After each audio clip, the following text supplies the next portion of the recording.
Welcome back to Expedition Extreme. You're joining us on part 2 of our Dubai to Muscat, the Dusty Way.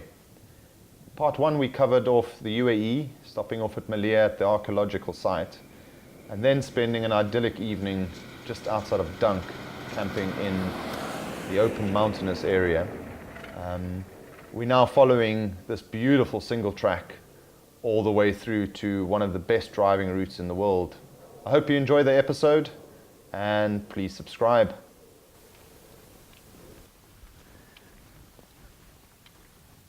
Isn't that just spectacular? This is a little town called Muri.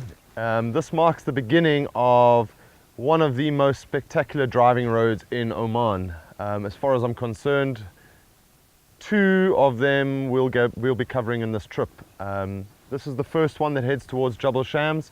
The dirt road starts just ahead of us from here, winding through the wadi and then eventually ending at the foothills of Jabal Shams, which we'll then go up and spend this evening. The next day is, well, I'll have to show you that a bit later, but I think the best driving road in Oman. So here we are. I think we're going to have some breakfast, enjoy the view, and then head down this awesome drive.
So here we are at the Great Canyon, or the Grand Canyon, should I say, of Oman. We've traveled on my second most favorite driver's route, or 4x4 route, on our way to here. Climbed from 800 meters above sea level. We're currently at 2,000 meters above sea level. Temperatures dropped from 36 degrees Celsius to 28, which is fantastic, and I think it's probably going to get down to about 4 degrees tonight. Well, that's what the weather forecast says. Tonight we're going to be heading off. There's a lovely little wadi over here on top of the mountain that we'll spend the evening and take some footage right now, but I think tomorrow morning will probably be better with the sun coming up from that side. But spectacular. Had a great day so far, everything off-road. If it's dusty, drive it. So that's what we've been doing all day. Very happy. Had a great day.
About 7 o'clock in the morning, maybe 6:45 in the morning. Been absolutely freezing evening here on Jabal Shams. It's about 11 degrees Celsius now. Some of you might think 11 degrees Celsius, well, that's not really cold. Living in the GCC for the last 11 years or so, it's really turned us into naps, and freezing weather like this is as welcome as it is. It's not that good when the wind's howling through and your tent's going flappity flap all night, but nevertheless, bad day camping is better than a good day in the office, I suppose. The most difficult thing about having cold weather like this, especially when you've got a long day's travel ahead of you and a lot of filming to do, is to get the troops out of the bed. So I've devised a method. Let's see if it works.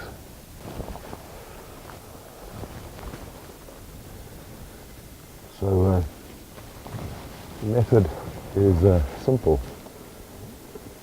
Bacon, get it nice and fried up, and hopefully the smell of the bacon gets everybody out of bed so that we can pack up and drive my most favorite route in Oman and get filming so we can show you what that looks like.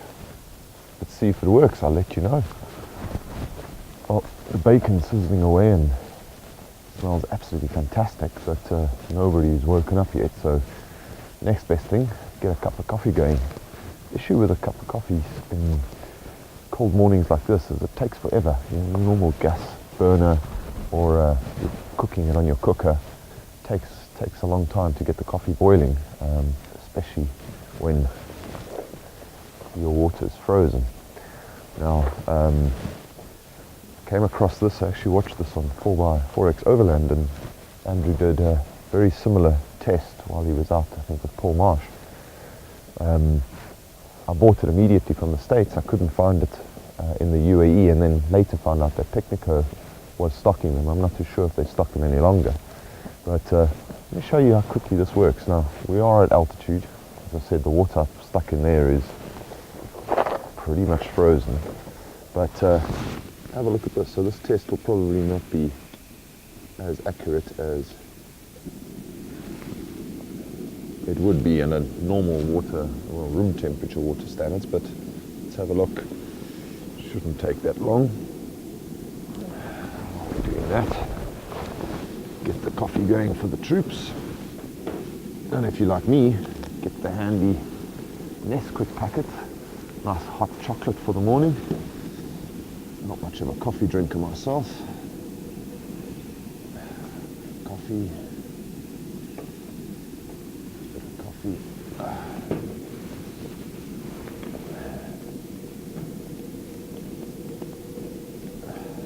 And I can hear it bubbling away already.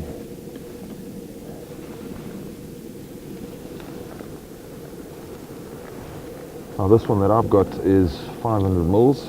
You do get one that takes 1 litre, and obviously with larger groups you get the one that's 1 litre. I know there's a couple of vendors in the UAE that will be stocking this.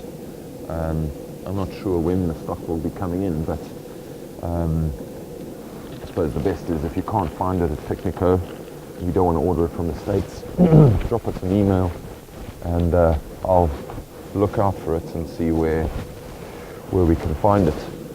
But it's almost done. There we go, you can start seeing the steam coming out. Should be boiling any second. And pretty much in the time that we've prepared the coffee,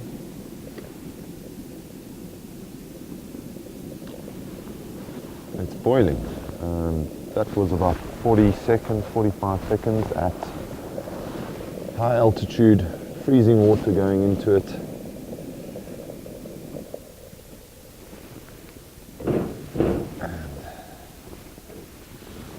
there you have it, hot cup of coffee.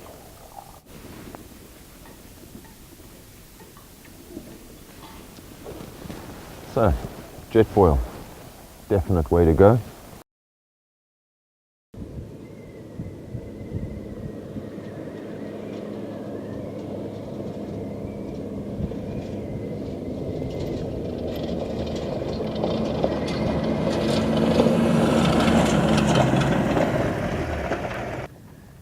such a shame. The UAE and I suppose Oman as well, well definitely Oman as well, people just leave their campsites looking like this. It's, yeah, we've been camping now for 3 nights consecutively and we have not left anything behind except for our footprints. And you drive past, you've got this magnificent tree, and I really would like to film something with this vehicle coming past or us sitting underneath the tree or doing, and you know what, how do you do a shot with all this? So, you know, get a black plastic bag, pick it all up. It's just education, really. I don't know what else, but I think what we're going to be doing is I'm going to film spots like this every single time. I'm going to put a whole episode together on just the filthy places that we found next to the most idyllic, secluded camp spots. It's just really, really sad that people, you know, get a plastic bag, take it with. I mean, I don't see anybody coming around here. I don't see any dump trucks coming around here and picking up litter after you. That's what you do at home. Take your plastic bag, stick it outside. Do the same here. Get your plastic bag and stick it in the skip. It's just exceptionally sad.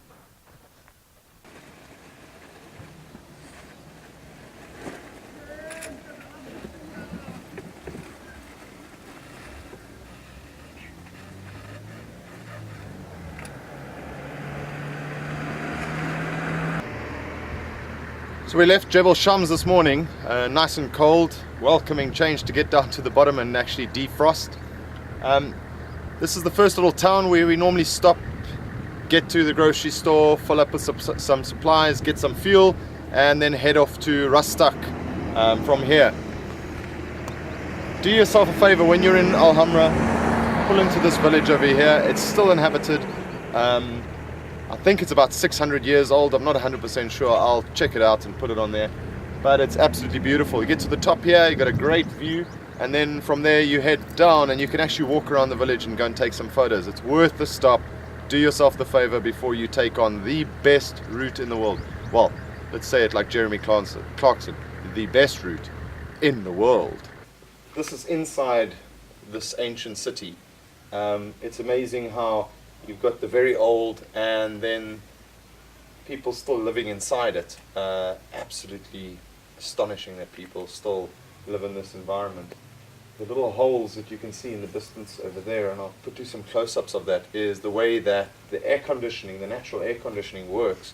And when you walk past some of these places, they've got air vents that come out the bottom, and you can actually feel the cold air coming out. It's about 35 degrees Celsius now, and the temperature from standing here in the sun and then going inside this door is dramatic. I wish I could show you that in some sort of footage, but get down here when you're coming through Al Hamra. Make sure that you spend at least an hour walking through this.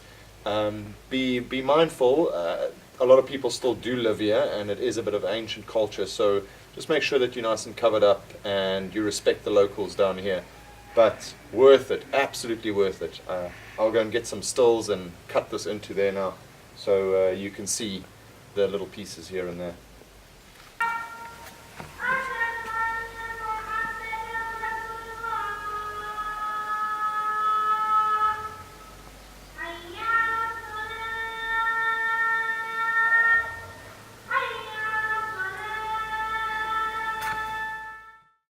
So here's the prime example that I was discussing earlier. Old, still old, but a little newer.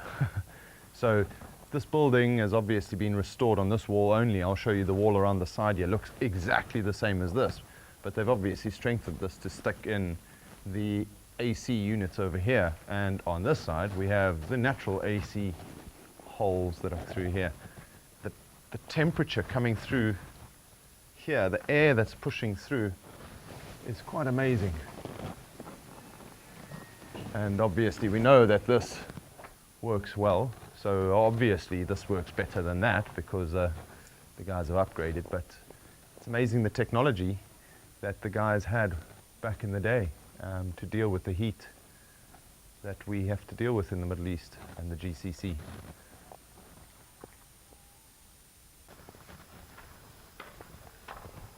absolutely astonishing. You know, behind me you can see very old buildings, but electricity running to it. You know, guys driving around over here, going to their houses. You would think that it would be a poor population, but as you can see here, a Lexus passing us right now. So I think it's a matter of choice to live here. I don't think it's anything to do with poverty, but then again, that's my view on it. I think once you go to the inside of these, they could be quite lavish. But again, it's just astonishing how something 600 years old, people still live in it. And kind of probably, you know, holding on to the culture, I would think. I'm not 100% sure. My Arabic is not that fantastic, and speaking to the locals, yeah, their English is probably as broken as my Arabic, so I'd have to speak to some of my Omani friends and find out exactly why people still live here. But I think it's culture. I think it absolutely is the culture. You've got all the date trees over here. It's a massive farm. I'm not sure if it belongs to one person, but you could see with the panning shot that I did earlier went from the top of the mountain, and it's absolutely beautiful. I think the abundance of natural resources in this area is quite great, and I think that hence the reason for this city being built here, and I think hence the reason for the people still being here. Just amazes me.